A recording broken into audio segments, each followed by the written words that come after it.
तैयार हो जाइए, क्योंकि आज हम जावास्क्रिप्ट से एक असली चेस गेम बनाने वाले हैं, बिल्कुल प्रोफेशनल स्टाइल में। इस वीडियो में हम सिर्फ जावास्क्रिप्ट का इस्तेमाल करके पूरा चेस गेम बनाएंगे, बिना किसी लाइब्रेरी या फ्रेमवर्क के। अगर आप जावास्क्रिप्ट का एक बढ़िया प्रोजेक्ट ढूंढ रहे हैं या अपने पोर्टफोलियो के लिए कुछ दमदार बनाना चाहते हैं, तो ये वीडियो आपके लिए है। इसमें हम एक रियल चेस गेम बनाएंगे, वो भी पूरी समझ के साथ। हर एक लाइन की कोडिंग डिटेल में एक्सप्लेन की गई है, ताकि आपकी लॉजिक बिल्डिंग और अंडरस्टैंडिंग दोनों मजबूत हो जाए। इस वीडियो को मिस करना मतलब एक बढ़िया मौका गंवाना। तो चलिए बिना देर किए शुरू करते हैं। इस वीडियो में हम जानेंगे कि रुक कैसे मूव करता है, उसका लॉजिक क्या है और उसे कोड में कैसे इंप्लीमेंट करते हैं। पिछले वीडियो में हमने पॉन की मूवमेंट, उसकी कंडीशन और लॉजिक को डिटेल में समझा था। लेकिन अभी वीडियो से मत जाइए, क्योंकि अब बारी है रूक की मूवमेंट को समझने की, और इसे हम कोडिंग के जरिए अच्छे से एक्सप्लेन करेंगे।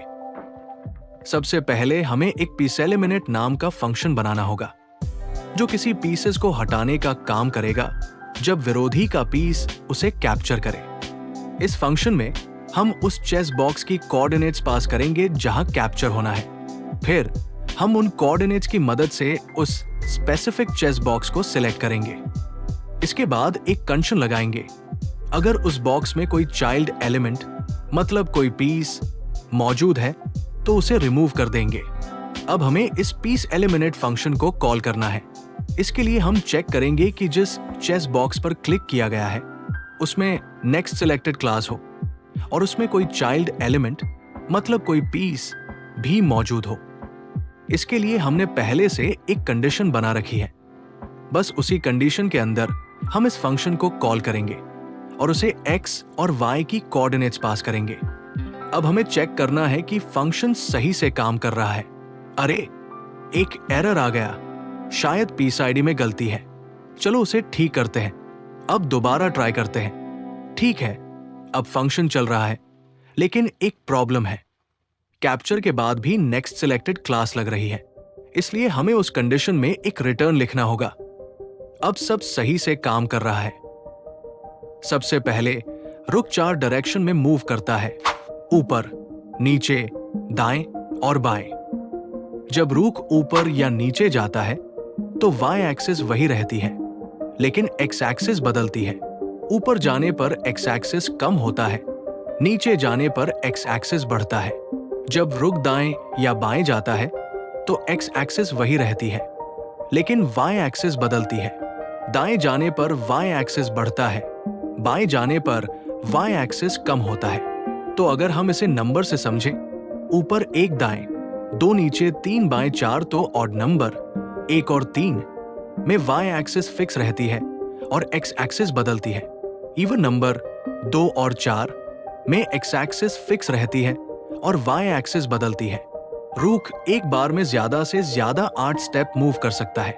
बस यही लॉजिक हमें कोड में लगाना है। अब हमें चेक करना है कि क्लिक किया गया चेस बॉक्स रुक का पीस है या नहीं। इसके लिए हम एक कंडीशन लगाएंगे। अगर पीस का नाम rook.png है तो हम रुक हैंडलर फंक्शन को कॉल करेंगे। इसमें हम पास करेंगे x, y कोऑर्डिनेट्स, पीस का कलर और उसका नेम। यही डाटा हमारे मूवमेंट लॉजिक को कंट्रोल करेगा, तो ये स्टेप जरूरी है। अब हम रुक हैंडलर फंक्शन बनाएंगे, जिसमें कुछ वेरिएबल्स सेट करेंगे, जैसे चेंज x और चेंज y, जो हमें रुक की मूवमेंट की डायरेक्शन कंट्रोल करने में मदद करेंगे। एक और वेरिएबल होगा टेम्प चेस बॉक्स, जो हर बार क्लिक होने वाले चेस बॉक्स को करेगा। चेक x और चेक y का इस्तेमाल हम ये तय करने के लिए करेंगे कि कोई गलत चेस बॉक्स तो सिलेक्ट नहीं हो रही। क्लिक किए गए रूक की सारी डिटेल हम एक सिलेक्टेड नाम के वेरिएबल में स्टोर करेंगे। अब क्योंकि रूक 4 डायरेक्शन में मूव करता है, हम एक लूप चलाएंगे 1 से 4 तक। अगर i ऑड है तो इसका मतलब चेंज x चेंज करनी है, तो हम चेंज x को 1 या -1 सेट करेंगे और चेक x को ट्रू करेंगे। अगर i इवन है तो चेंज y करनी है, तो हम चेंज y को 1 या -1 करेंगे और चेक y को ट्रू करेंगे। अब हमें पता है कि रुक ज्यादा से ज्यादा 8 स्टेप चल सकता है, तो अब हम एक और लूप बनाएंगे जो 1 से 8 तक चलेगा। अब हम एक और कंडीशन बनाएंगे। अगर आई ऑड है तो इसका मतलब है हम ऊपर और नीचे की दिशा में मूवमेंट चेक कर रहे हैं। जैसा हमने पहले सीखा, जब आई ऑड होता है तो वाई एक्सिस सेम रहती है और एक्स एक्सिस इंक्रीज या डिक्रीज होती है। अब हम एक वेरिएबल n का इस्तेमाल करेंगे जो ये तय करेगा कि कितनी बार एक्स एक्सिस बढ़ेगी या घटेगी। फिर हम उस चेस बॉक्स को सिलेक्ट करेंगे जिसमें एक्स एक्सिस में n प्लस होगा और वाई एक्सिस वही रहेगा।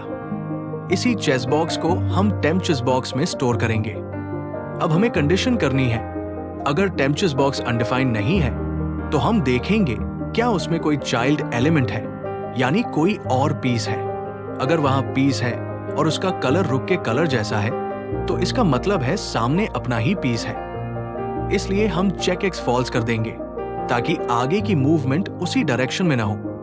अब अगर रुक और सामने वाले पीस का कलर अलग है तो हम एक कंडीशन चेक करेंगे। अगर चेक एक्स अभी भी ट्रू है तो हम उस टेम्प चेस बॉक्स को नेक्स्ट सिलेक्टेड क्लास दे देंगे और फिर चेक एक्स फॉल्स कर देंगे ताकि आगे के बॉक्स न चेक हो। अब आती है हमारी मेन कंडीशन।